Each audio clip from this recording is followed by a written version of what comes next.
Hey Future Gen, this is Dr. Stan coming at you with a video. It's kind of interesting because our theme of the month is Kick the Sick, and I have some notes right here. I'm shooting a video that I didn't want to shoot, as I said in the email that you just got, but I'm sending it because I can't help it now. Usually I don't get caught up in media hype. Usually I don't get steeped in fear. I just don't. And it's something that it's principally something that chiropractors tend to not do. And I'm going to go over some of that today because you are all chiropractic patients. If you're on my list, you know, it's one of those things that everywhere fear sells. And when fear sells, what we have is a media that is driving an agenda that is coming from their largest sponsor, which is the pharmaceutical industry. And so what drove me selfishly is when they suspended the NBA season. I'm a huge Laker fan, and it became apparent to me that because one player got the coronavirus, that they suspended the rest of the season. It's interesting to watch. It's interesting to watch March Madness. They're going to play it without fans. That's the last that I know. I don't watch a lot of news. I don't watch a lot of this stuff because I like to read on my own, and I don't like to get caught up in whatever it is that the media is actually, they may not be personally involved in creating an agenda, but there is an agenda, right? And what I mean by that is if you just look at the numbers are, sure, there is a quote unquote pandemic. I remember being at the World Health Organization when I was a chiropractic student. Actually, no, it was second year in practice. I was at the World Health Organization at the World Health Assembly, where Bill Gates got to speak about the vaccine, the decade of the vaccine, and he said to the entire delegation there that his mission is to eradicate all infectious illness from the planet. And he was going to do it in 10 years. We're 10 years in, and look what we have. We have the coronavirus, right? And so it is man's, right? It's humankind's arrogance to think that we can eradicate illness forever from the planet, infectious illness, not understanding that viruses play a key role in who we are as a species. In that, you know, if you followed any of the things that I've done over the last 3 years, you know that we cover a lot of topics, and one of those is that viruses are actually responsible for us being a species that has a placenta. You can literally Google that today, and it is unequivocal in the research that viruses, in the way that they change our genome, has had an intelligent and adaptive benefit to our species. And that may be too far down this rabbit hole for you, but in the end, we have to stop thinking that every single bug is a problem, right? And so if you just look at pure numbers, go to worldometers or whatever.info, and you can see the number of coronavirus deaths. I'm going to look over here every so often because I got a baby on a monitor. You can't really see her. You may be able to see her. She's pretty awesome. She's super cute. She'll probably wake up here pretty soon. So I'm shooting this video because I need you all to understand that our mission to destroy the bacteria, the microbe, the virus, we're not even realizing that we could even go 1,000 times smaller, and there are nanobes, right? Microbe, nanobe. One is 1,000 times smaller, and then one is 1,000,000 times smaller. We don't even know how small those particles actually go, and we have this massive war against them, right? And so when you understand that, you look at the population of who's being affected by this, you know that it's the elderly. And you know it is because generally their health is declining. Generally, if you look at the statistics, once you hit the age of 65, you are on, American population is on an average of 20 medications once you hit the age of 65. And so if you understand that in our practice, we have a level of health and a level of resiliency that in the general population, if you hit, in the 40s and below, It's 0.9% to 0.2, 0.2, 0.2 to once you get to under 9 years old, it is a 0% risk of death. That's a really important understanding for a couple reasons, right? Number one is if you get exposed, that's one level of exposure, right? Then there's infection where you actually get something, right? And then there's dying from something, right? What the media sells is death. Every day. I was in Iraq in 2003, and it is one of the worst feelings in the world being a veteran in Iraq and watching all the news media cover only death, death, death, death, death, death, death on a daily basis. It crushes the internal capacity of who you are, because you know we're building schools and we're doing water and we're bringing electricity and we're building communities and we're giving these people who have been oppressed for such a long period of time freedom in a lot of respects, where they're asking us for a pass to go from city to city. And you're just like, holy cow, the level of service that we're providing versus what the media is actually covering is so starkly different that I need to help you understand that's when it comes to military. Many of you are military, right? On the other side, when it talks about health, all the health and disease and death, all they look at is death, right? All they look at is that problem, right? And so I'm going to go through a couple different principles, and I do have some notes here, and I have some notes because I just typed them up. Literally, it's 5 a.m. and I typed them up. I woke up at 3:15 because I just could not sleep last night, not because I'm afraid of coronavirus, because I'm afraid for you. If you get caught up in this media, fear-driven stuff, that's the number one way to get sick, right? That's the number one way to spread disease, and to have stress totally taking over your body, right? And so here's what I need you to understand. The first principle is seed versus soil, right? Many of you understand this principle already, but I'm going to go over it because it is never talked about. It won't ever be talked about on mainstream media, but it is so basic and fundamental that if you get this, it is life-changing, right? There were two people in the history of immunology, like if you understand, like we understand Louis Pasteur, he founded the germ theory, and the germ theory is that the bug, right, the bacteria, the virus, whatever it is the problem, and we need to fight and defend, and we need to do and fear and all this stuff, right? Antoine Béchamp, they were vying for that top spot and who was actually going to win, and what the perspective that won was the perspective of fear, right? Antoine Béchamp understood that the soil, the terrain, your resiliency, the grit that you have in your system was so critically important. And the germ theory if you don't recognize a terrain or a soil, then you are so screwed, because it's just about whether that bug is there, right? Somebody comes into your room and they're sniffling, and you're just like, oh shoot, I'm gonna get sick. They're there, I'm gonna get sick, right? When you understand that there's this whole other perspective of terrain and soil, it gives you power. It gives you power because you understand that I have inside of me an internal wisdom. I have inside of me an innate intelligence that is continually adapting, self-regulating, self-healing. My body, whether it's a virus, bacteria, cancer, heart disease, whatever it is, we're fighting off these different disease patterns all the time. We're always defending, and we're always adapting, because if we weren't, we'd be constantly sick. And now some people are constantly sick, right? And so we're going to help you get through that phase, because once we get your system optimally experiencing life and expressing itself, it heals itself more optimally, right?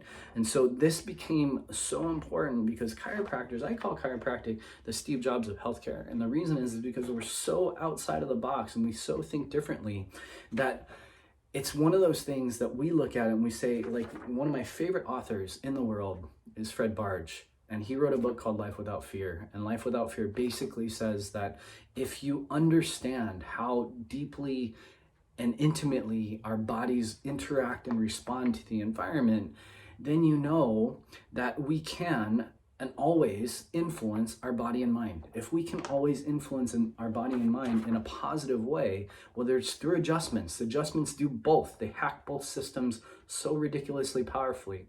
If you do it through nutrition, right? That's so important, right? Like our relationship with food, right? You should not be pounding sugar right now. You should be actually doing all the things that help you build your immunity anyways, right? Number three is how much are you moving, right? Your ability to move well moves your blood, moves your lymph, helps your body process a lot of those different types of every metabolic function is functioned through movement, whether it's through movement of your skeletal muscle or through movement of your smooth muscle. You have to be moving. Number three, you have to be thinking well. If you're not thinking well, that's the first step, right? That's the one thing that we don't need anything else for is our mind, right? You need to be doing those things. We're going to go through more tips as we go. But he had an analogy called rats in the dump. And rats in the dump basically said that, like, when you go through these, inner city areas, like even around our dumpster, right? You go to our dumpster right around the corner, like you look at it and you're like, holy cow, like if there's rats coming out of it, they're eating all the food or they're trying to get through all the kind of garbage in there, do we ever think, do the rats cause dumps? Like we never think about that rats cause dumps. But somehow we think that viruses and bacteria cause illnesses, right, in our body.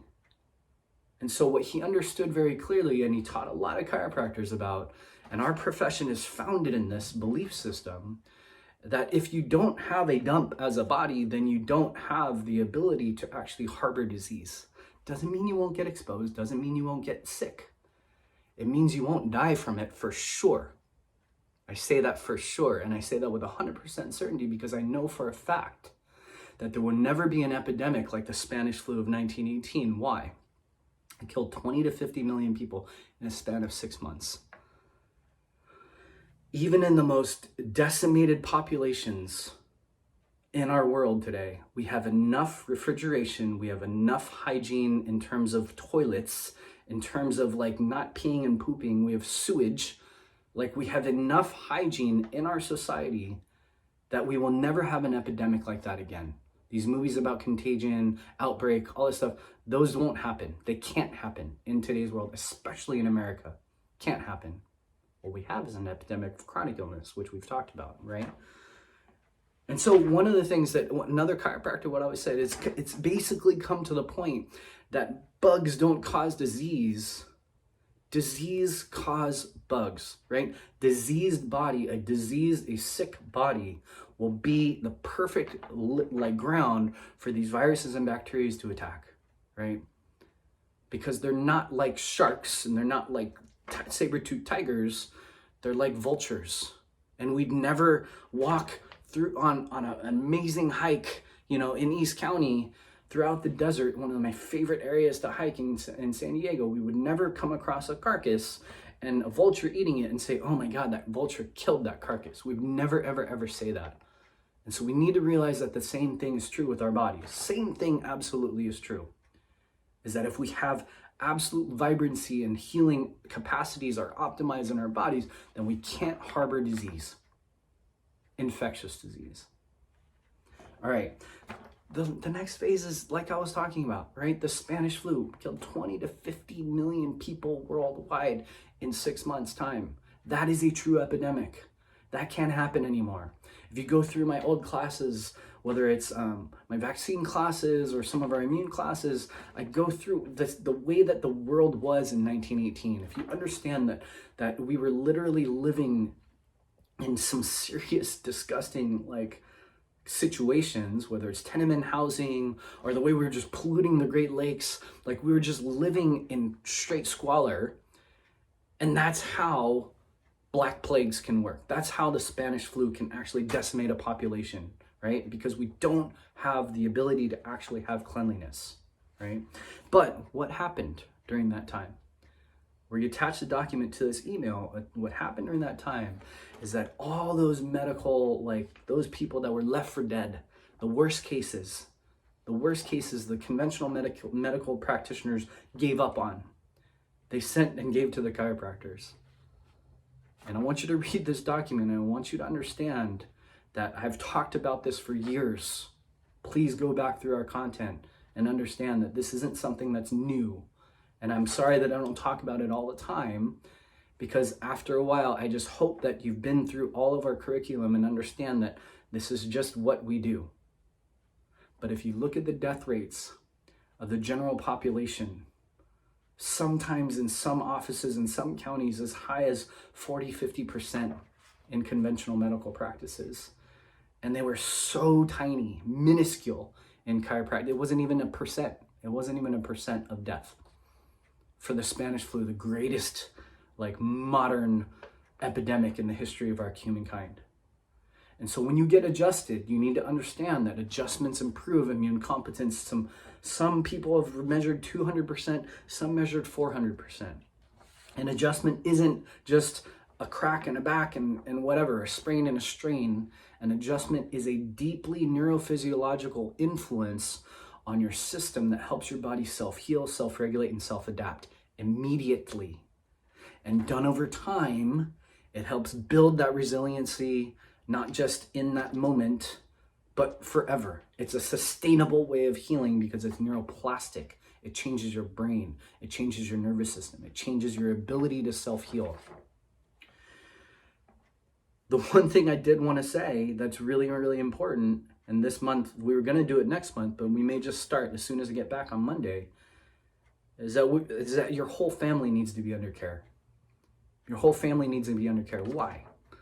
Not because, it's just not because of marketing, not because of money, not because of anything that's any self-fulfilling for me, but because I want you to understand what true herd immunity is. I got to check on her. I just got to look. True herd immunity is when your natural innate immune system is able to see and adapt optimally, and it actually communicates with the people around you, whether through quantum aspects, cosmic aspects, or just pure neurophysiology, by understanding how our systems and our people are responding to disease. True herd immunity happens in natural immunity. And when patients heal together, you see this. Those of you who are whole families under care, you see this. When one person heals, that's huge. When two people in a family heal, that's huge. When all 5 of you, 6, some of you, or 7 of you, we're losing our minds with one kid. She's doing great. I'm just kidding. But having your whole family under care means that your systems will optimally heal, not just in this moment, but for the rest of time, as long as you stay well, right? You stay eating, moving, thinking well, but also getting adjusted, right? When you do those 4 things, it is critically life-changing, right? And so when we look at this, I'm just going to say this straight up.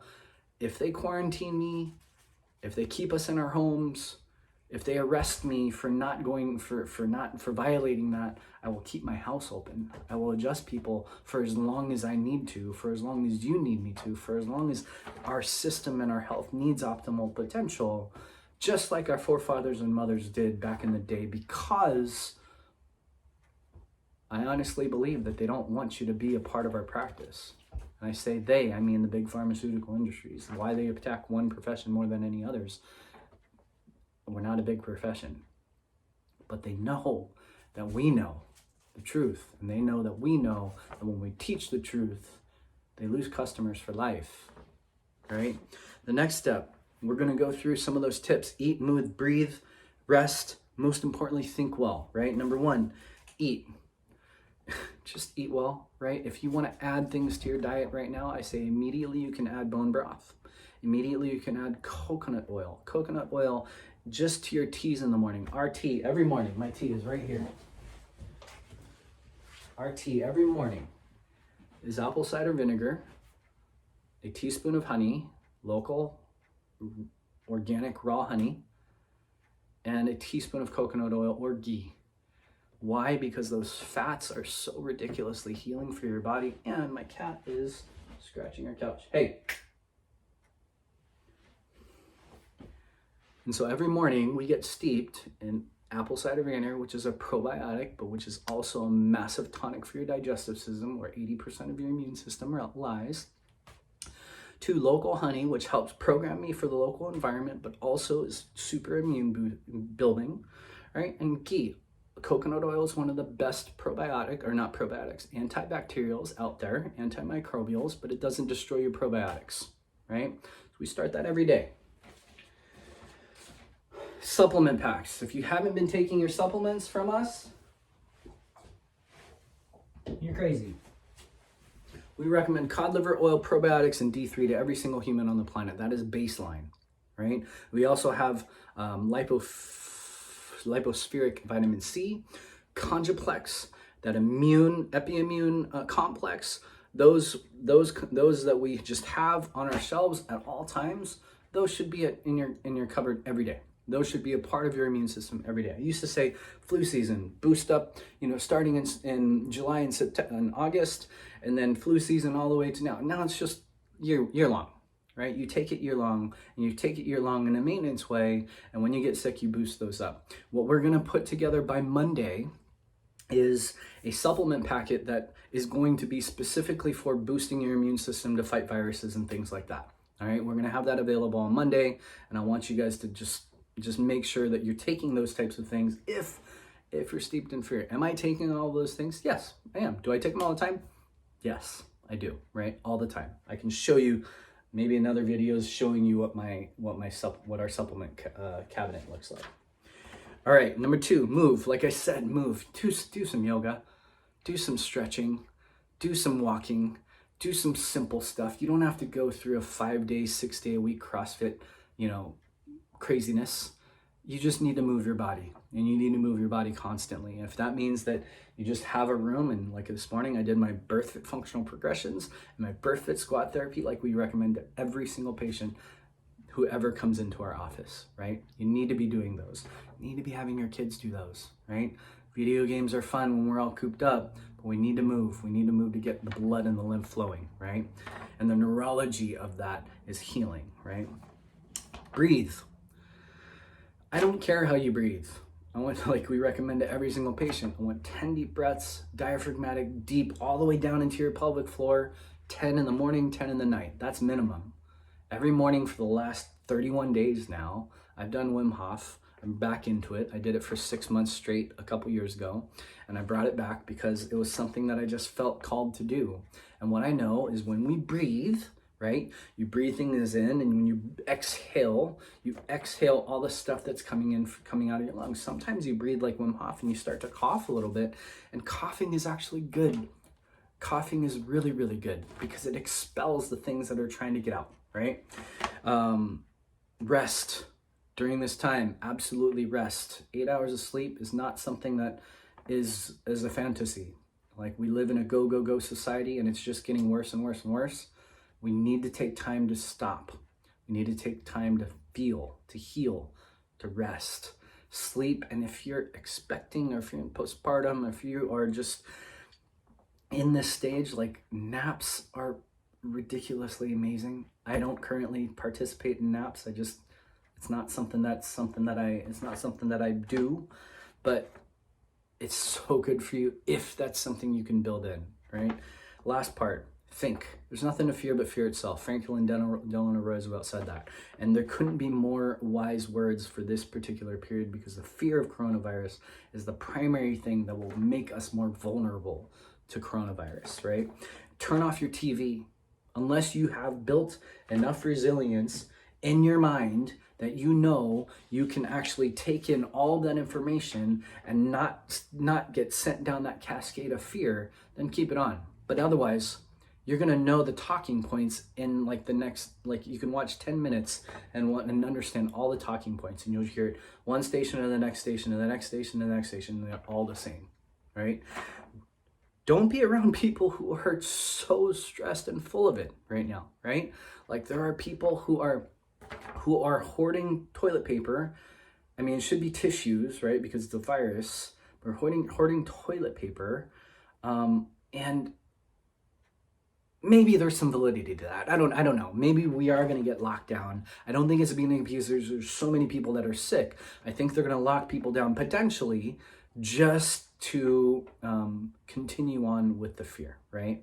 I don't believe that we are going to be witnessing people falling out on the streets and dying and convulsing and lesions on their body because of this virus is eating their skin now. I don't think it's going to evolve to that point. It can't, one, like I said before.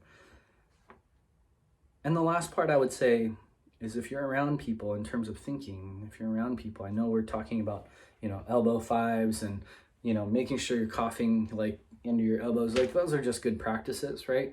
But I would say that if you're in your own family and if you are around people that you love and people that are actually full of like this heart-based like connection, hug the crap out of them. Like, just make people feel that they're all like there with you, because I promise you the love, the compassion, the healing, the heart, the connection that you feel will be way more powerful than a single bug. Right? And like I said, you may get sick, right? You may be exposed. We are exposed, period.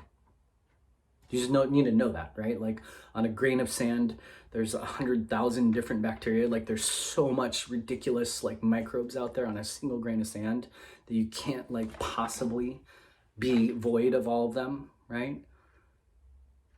And so what we need to know is that that feeling of love, that feeling of compassion, that feeling of warmth, that feeling of like connection is actually what I truly know builds herd immunity. I know for a fact. Okay, I have to say this, and I have to say this because this is just good public health practices, right? Wash your dang hands. Wash your hands. Like, if you look at all the research, what is the most effective way of killing bacteria and bugs? Hot water. Period. Washing your hands with hot water. That's actually it. You don't even need soap. Plus, you don't need antibacterial soap, right?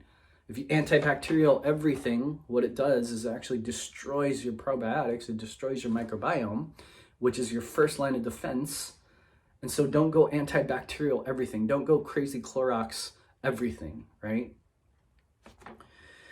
And when you cough and sneeze, make sure you're doing it, you know, obviously, it's like, I gotta teach my daughter this. She's like a multi-sneezer, and she just sneezes and it's just like everywhere, right? Make sure she's 7 months old today.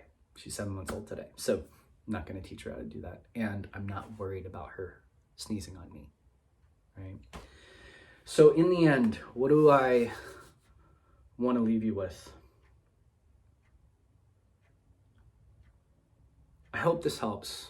I hope this helps, and I hope it brings to light not just, I don't want to attack the media, I don't want to attack the pharmaceutical industries when they actually do their best. They do their best when they're meant to save lives. What they don't know often is what is actually life-threatening or not, right?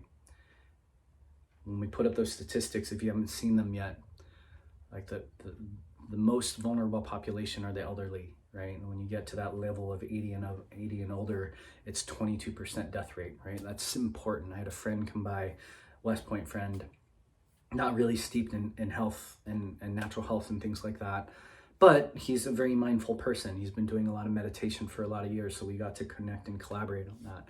And I said, what's your biggest fear around coronavirus? If you know, because he said he was definitely concerned because he travels last year 130,000 miles just in the continental US.